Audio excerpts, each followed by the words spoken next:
How's everybody doing? My name is Anthony Brian Logan, and today we got to talk about the 7-year-old girl by the name of Jacqueline Call who died in U.S. Border Patrol custody.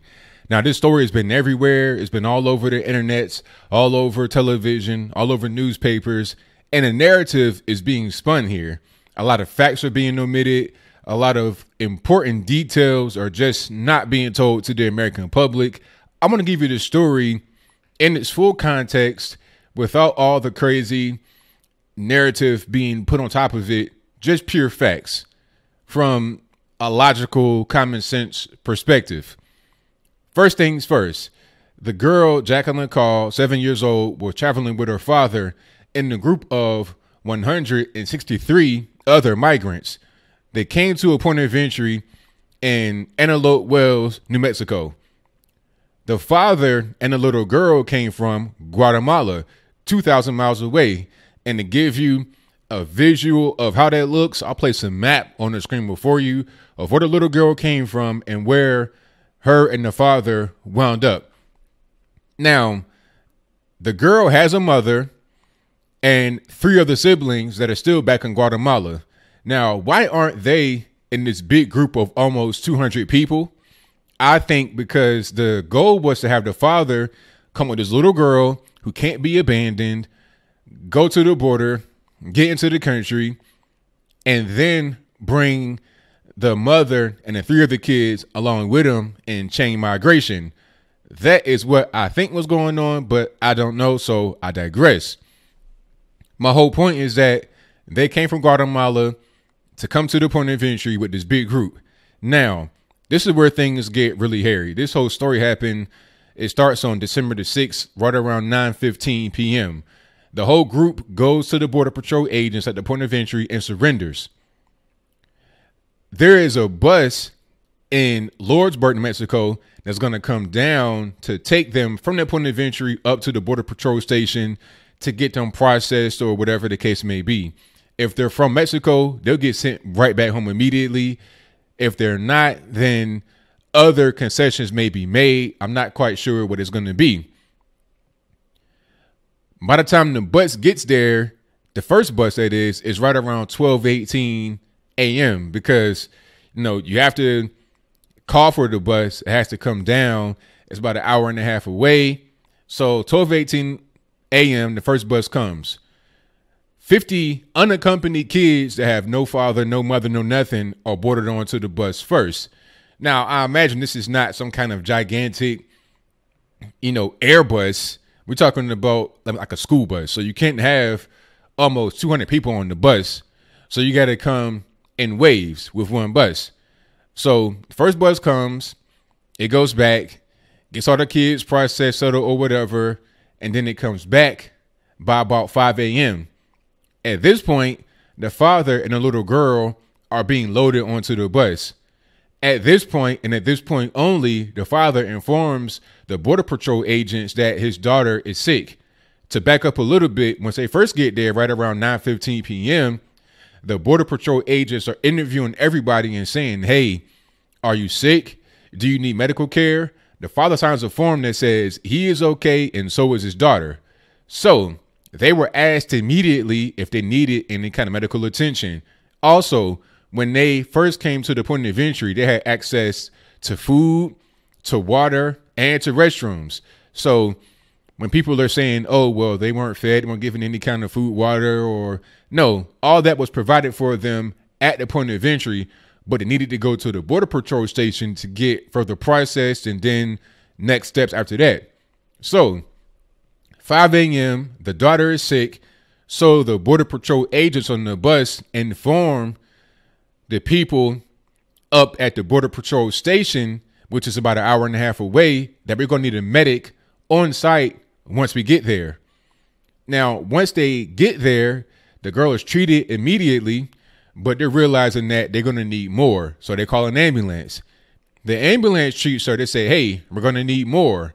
Then a helicopter is brought in. They fly her to El Paso. Some people are saying, hey, they were in Lordsburg, New Mexico. Why send her to Texas? Well, El Paso is right on the border of New Mexico and Texas. In reality, Lordsburg, where the Border Patrol Station is right in between geographically Tucson, Arizona, and El Paso, Texas as the next biggest cities. Albuquerque is much further away up north versus down south, which is where they were close to the border. So they fly to El Paso, get her into a great hospital. And by the way, I've not heard about any kind of money exchanging hands.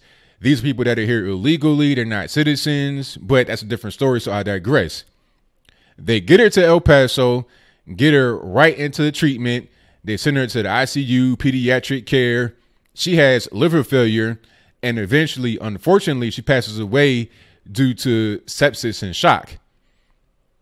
What most of the media, or some of the media, I would say, are not reporting, places like NBC or whatever, they're not saying that the little girl had not been eating any food or drinking any water in the days leading up to her death in America. Now, I'm seeing on certain websites, certain blogs or whatever that mentioned it, that the father did not feed the girl or give her any water. And in some, they're saying that the little girl could not eat or drink. Now, that's a big difference. One would imply that the father was intentionally not feeding the little girl or giving her any water, because the father was okay. The other almost 200 people were okay as well. Nobody had any kind of serious illnesses or ailments other than the little girl, who passed away, unfortunately, 7 years old.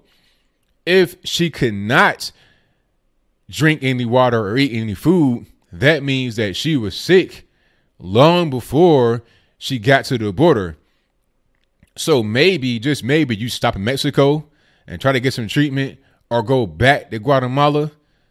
How far in the trip were you when you realized that she could not eat or drink, if that was the case? You know, if you're kind of closer to Guatemala, why not go back home and get treatment there? Are there no hospitals there? Are there no hospitals on the way to the United States? Once you get into a caravan, walk or get on buses or whatever to make that trip just to get treatment. And if you needed treatment once you got there, then why did you sign the form once you got there that says that you're both healthy?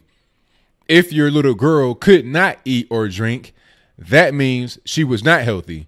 So obviously, the little girl had not been eating or drinking enough, and it caught up with her once they got to the bus and she was vomiting. It's unfortunate that she died, but we're not to blame here. We did everything that we could as far as the USA is concerned. As soon as she got here, the first question was, do you need any medical attention? The answer was no. If you needed attention at the border, you should have said so. Water and food was provided for you at the place. Maybe she was eating and drinking there, but because of the long and arduous trip, a 7-year-old girl may not have been able to survive it. The reality is she shouldn't have been there. Why just bring the one little girl and not the 3 other kids that you have, or the wife? Why just her? It should have just been that single man by himself. But maybe, just maybe, if it was him by himself trying to get into the country, he would have much less sympathy than if he had a little girl with him. Maybe the girl Jacqueline was a pawn in the game to try to get everybody into the USA. I don't see another explanation as to why. You know, you're not going to just go all that way for medical care, and then when they ask directly, as soon as you get there, if you need it, you say no. So don't blame us for this. We did everything we could for the little girl. We got her attention as soon as it was realized that she needed it. If you want to blame anybody, put the blame on the father, put the blame on the mother, put the blame on those that were responsible for her care when she got into this world and before she came to that border patrol station, before she got to that point of entry in New Mexico. So that's what that is. If you see these headlines, read into it a little bit and read multiple sources.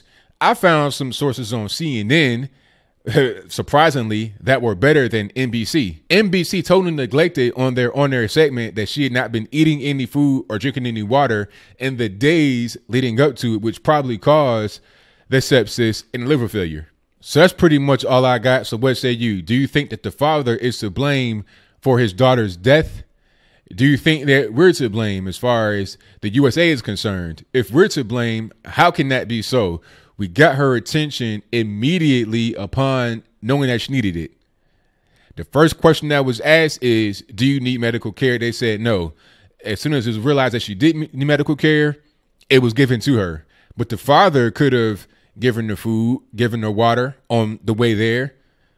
Obviously, all the other individuals had food and water because they didn't have any problems medically.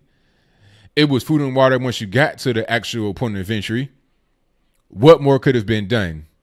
I don't have much more to say, but I wanted to put it out there and to give you real facts, real information. And I'll place all my sources in the box below if you want to read it for yourself and not take it exclusively from me. But whatever your comments are, please let me know in the comments below. And that's all I got to say for this video. If you like what you heard, please comment, rate, share, and subscribe. Peace.